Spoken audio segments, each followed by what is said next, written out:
Então esse agora vai ser um vídeo um pouco mais longo, que vai descrever o perfil de intensidade em todos os pontos do anteparo no experimento de fenda dupla de Young. Nesse vai ter uma matemáticazinha, na verdade a matemática é bem simples, mas eu vou mostrar aqui. A ideia básica é a seguinte: você tem que as duas, que num ponto qualquer, o campo elétrico das duas fontes, das duas fendas, pode ser descrito como E0 seno de ômega t e E0 seno de ômega t mais φ. Repara que, na verdade, o campo elétrico 1 e o campo elétrico 2, esse daqui poderia ter um φ1 e um φ2.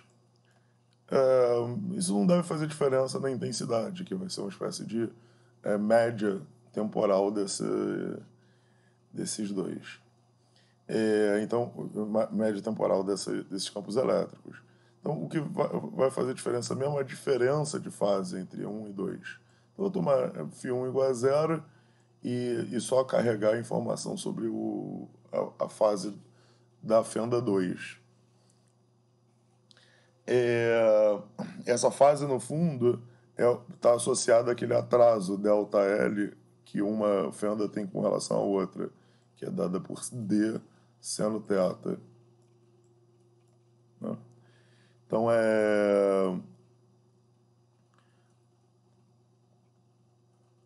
repara que ΔL igual a D seno θ é o comprimento percorrido a mais pelo raio 2 com relação ao raio 1.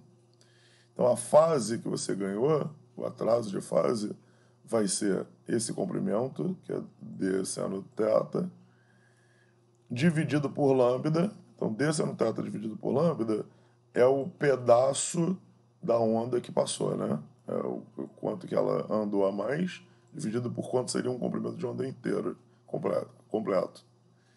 Vezes 2π, porque fase é em ângulo. Então, por exemplo, se você andou meio comprimento de onda, isso daqui vai dar D seno θ sobre lambda igual a meio, significa uma fase de π.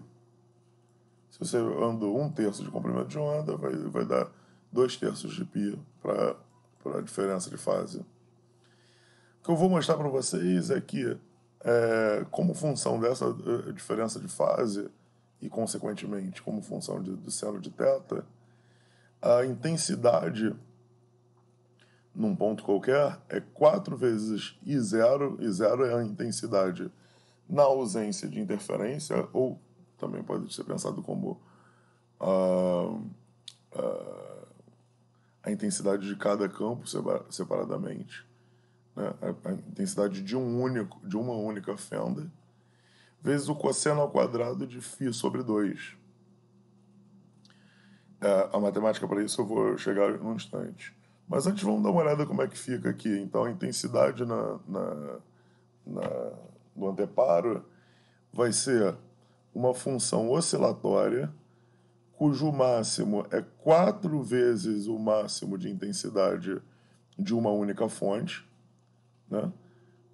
Não é 2 vezes a intensidade. 2 vezes a intensidade seria se elas não interferissem. Interferindo, chega a 4 vezes a intensidade em alguns pontos, e em outros pontos a intensidade é zero. E isso está sendo plotado como função de φ, que é esse atraso de fase. O φ não é um ângulo real que você vai lá e mede, né? O φ é o atraso de fase. O ângulo que de fato está sendo medido é o θ, cujo seno está associado ao argumento φ. Aqui estão mostrados os m's para cada uma das franjas claras, por exemplo, essas daqui, e as escuras, que são essas daqui. Repara que a franja 0 é a franja central, que é sempre clara, enquanto as franjas 0 escuras são 2 e são laterais. E aqui também a gente pode fazer esse gráfico como função de quanto atraso que houve, ΔL, comparado com o comprimento de onda lambda da luz incidente. Agora vamos para a matemática para tentar explicar essa expressão. Primeiro a gente lembra que intensidade nada mais é do que a projeção do vetor de Poynting na direção perpendicular ao anteparo, tomado uma média temporal. O vetor de Poynting é vetor B dividido por μ0. Então, o que acontece no meio entre picos de interferência, entre máximos e mínimos de interferência? Ó, a intensidade, que é máximo, B máximo sobre 2μ0, na verdade pode ser pensado como E ao quadrado ao máximo sobre 2μ0c, né? Ou, usando a expressão para a velocidade da luz, você passa para cima e vira ε0c E ao quadrado, com um fator de 1/2. Então, é importante a gente determinar qual é o máximo de campo elétrico que você pode ter. Isso aqui é para a onda plana monocromática, que é o que a gente está lidando. Então, a gente vai somar esses dois campos elétricos, e existem duas formas de somar. Eu vou mostrar todas as duas aqui. Uma é geometricamente, usando os ditos fasores, e a outra é algebricamente, que é através de números complexos. Repara que a gente está tomando sempre luz coerente, fase definida. Do ponto de vista geométrico, a ideia básica é a seguinte: você está somando vetores campo elétrico, e esses vetores campo elétrico podem ser pensados, eles são cosseno ômega t, né? Eles podem ser pensados como setinhas, aqui não são vetores, são setinhas apenas, nesse plano no qual a gente está tomando só a componente projetada na direção horizontal.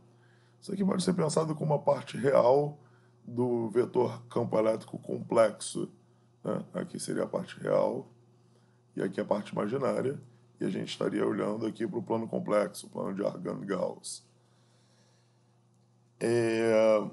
E aí o campo elétrico resultante vai ser a soma desses dois campos elétricos, E1 e E2.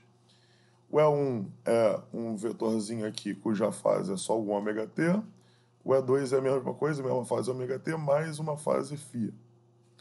Né? Então é φ esse ângulo aqui.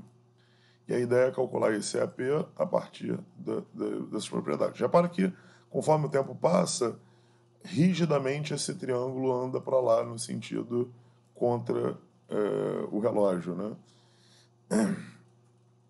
Então, a relação, o tamanho de EP é sempre constante, é sempre o mesmo.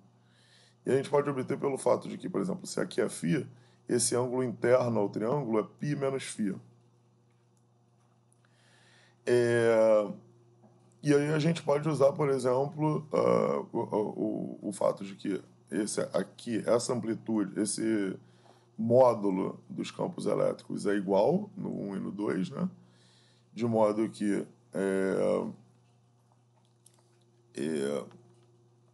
você vai ficar com EP ao quadrado é igual a E ao quadrado mais E ao quadrado, estou usando a lei dos cossenos, né? Mais 2 E ao quadrado cosseno de π menos φ. Aí vem alguns fatos. Primeiro, cosseno de π menos φ, né? Se você for pensar aqui, que aqui está o círculo trigonométrico, π menos φ, aqui é φ. Então, cosseno de π menos φ é igual a menos cosseno φ. E aí a gente pode fatorar esse ao quadrado, vai ficar com EP igual a E, já estou tomando a raiz quadrada de 1 menos 2 cosseno φ. Tá? E aí o truque é você lembrar que existe uma relação entre cosseno φ e cosseno de φ sobre 2, que é determinada pelo seno ao quadrado de φ sobre 2. Né? Então, essa relação trigonométrica aqui, você pode mostrar que no fundo é só o módulo de cosseno de φ sobre 2. Se você preferir fazer algebricamente, eu prefiro fazer algebricamente, é só você lembrar que o campo elétrico, que é dado por um cosseno, pode ser pensado como a parte real de um campo elétrico complexo. É vezes E elevado a I ômega t. É só a gente usar a relação de Euler. E elevado a I alfa é cosseno alfa mais I seno alfa. E aí, seria para tomar a parte real disso daqui, eu vou carregar a parte real. Normalmente eu não carrego, mas como aqui está no slide é mais fácil. O truque é você fatorar E elevado a I ômega t mais φ sobre 2. Por quê? Porque aí você vai ficar com E elevado a menos I φ sobre 2 mais E elevado a mais I φ sobre 2. E isso é a fórmula do cosseno. De modo que isso daqui é 2 vezes o cosseno de φ sobre 2.